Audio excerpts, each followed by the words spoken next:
Nothing বাবার জয়, CMF বাবার জয়। নাথিংয়ের ছোটো ভাই সিএমএফ। আর সিএমএফ ফোন 1-এর পর প্রায় 1 বছর পর আমরা পেতে চলেছি সিএমএফ ফোন 2 প্রো, এবং তার টিজার তো আপনারা প্রত্যেকেই দেখে নিয়েছেন ফ্লিপকার্টে, আর তার স্পেসিফিকেশনে চলে এসছে, কেমন দেখতে হবে সেটাও চলে এসছে। সব কিছু আপনাদের সঙ্গে শেয়ার করব আপনাদের জন্য, আর আপনি ডিসাইড করবেন এই স্পেসিফিকেশন আপনার জন্য পারফেক্ট কি অ্যাকর্ডিং টু দ্য প্রাইস, সঙ্গে প্রাইসও বলবো। চলুন শুরু করা যাক। তো প্রথমেই বলি সিএমএফ ফোন 2 প্রো, এটি লঞ্চ হচ্ছে 24 এপ্রিল, এবং এটি টিজার ফ্লিপকার্টে এসছে।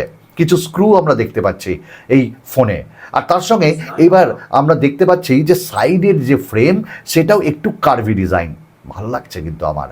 এবার সিএমএফ ফোন 2 প্রোতে আমরা যদি ডিজাইনটা দেখি, তাহলে সেই ডিজাইনটা কিন্তু অস্বাভাবিক লাগছে। মানে স্ক্রু ফ্রু তো থাকছেই, মানে আপনি ব্যাক প্যানেলটাকে চেঞ্জ করতে পারবেন, কালার থাকবে black and off white colour মতন, এবং কিছু অ্যাক্সেসরিজও আপনি ইউজ করতে পারবেন। এবং এই স্মার্টফোনে আমরা তিনটি ক্যামেরা পাবো, এমনটাই তো দেখা যাচ্ছে, তাই না? এবার ডিসপ্লের ক্ষেত্রে যদি বলি আমরা, তাহলে 6.3 ইঞ্চেসের full HD plus 120 hertz AMOLED display থাকবে, সঙ্গে কর্নিং গরিলা গ্লাস বাবার আশীর্বাদও থাকবে এই স্মার্টফোনটিতে।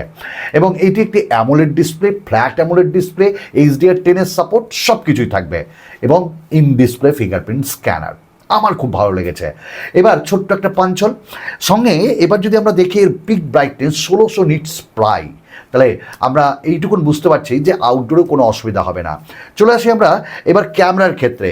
50 মেগাপিক্সেলের মেইন সেন্সার, তারপর থাকবে 8 মেগাপিক্সেলের আল্ট্রা ওয়াইড, আর একটা 2 মেগাপিক্সেলের ডেপথ সেন্সার। দেখুন ডেপথ সেন্সার অনেক সময় কাজ করে, একটা ডেডিকেটেড যদি ডেপথ সেন্সার থাকে তাহলে সেটা ইমেজ ক্লিক করতে, এজ ডিটেকশনে অনেকটা হেল্প করে, তাই না? এবং এখানে আমরা 4K ভিডিও রেকর্ডিংও করতে পারবো, ওআইএসও থাকবে সঙ্গে। যদি আমরা সামনে যাই তাহলে 16 মেগাপিক্সেলের সেলফি ক্যামেরাও আমরা পাবো। তো এই দামে, যে দাম আমি বলবো সেই দামে কিন্তু বেশ ভালো। আপনার কি মনে হয়?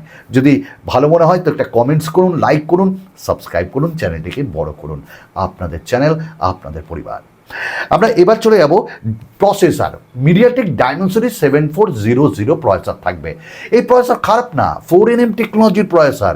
যে দামে আসছে সেই দামে আপনার ডে টু ডে ইউসেজ এবং মোটামুটি গেমিং এক্সপিরিয়েন্সটাকেও ভালো করবে। আর নাথিং ওয়েসের যে ইউআই, সেটা তো এতটাই অপটিমাইজড, আপনাকে ভাবতে হবে না বন্ধু। তাই এই স্মার্টফোনে এই প্রসেসর বেশ ভালো। আমরা চলে যাই যে ব্যাটারি, 5000 mAh ব্যাটারি আমরা এখানে পাবো, 50 ওয়াটের ফাস্ট চার্জার পাবো, আর সবথেকে আনন্দের ব্যাপার, বক্সেই এবার আমরা সেই চার্জার পেয়ে যাব, আলাদা করে কিনতে হবে না।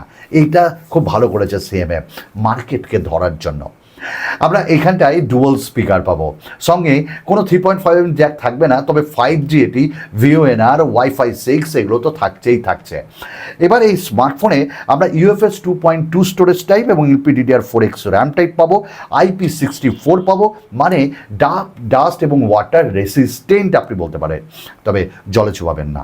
এবং এখানেও একটা এসেন্সিয়াল কি বাটন থাকবে, এরকমটাই বলা হচ্ছে, দেখা যাক। আর আমাদের লাস্ট কথা হলো এর ভ্যারিয়েন্ট থাকবে 8GB, 128GB, 256GB মতন। এবার এই 8GB 128GB ভ্যারিয়েন্টের দাম বলা হচ্ছে 18,000 টাকা উইথ অফার। এইবার কথা হলো যে এইখানটাই যে নাথিং ওএস 3.1 থাকবে, আপডেটও বেশ আমরা ভালো পাবো 3-4 বছরের। তো যদি যারা কিনবেন মনে করছেন, ভালো লেগেছে স্মার্টফোনটা, এবং 15-16 হাজার এই স্মার্টফোনটা এলে আমার মনে হয় যে এই দামের জগতে যে স্মার্টফোনগুলো, তাদের সবাইকে বিট করবে নাথিংয়ের এই স্মার্টফোন। আগামী দিনে আপনাদের সঙ্গে আবার দেখা হবে, এবং এইরকমভাবেই চলতে থাকবো আপনাদের সাহায্য নিয়ে। চলুন আরেকটা নতুন ভিডিওতে আপনাদের সঙ্গে দেখা হবে। চলুন, বিদায়।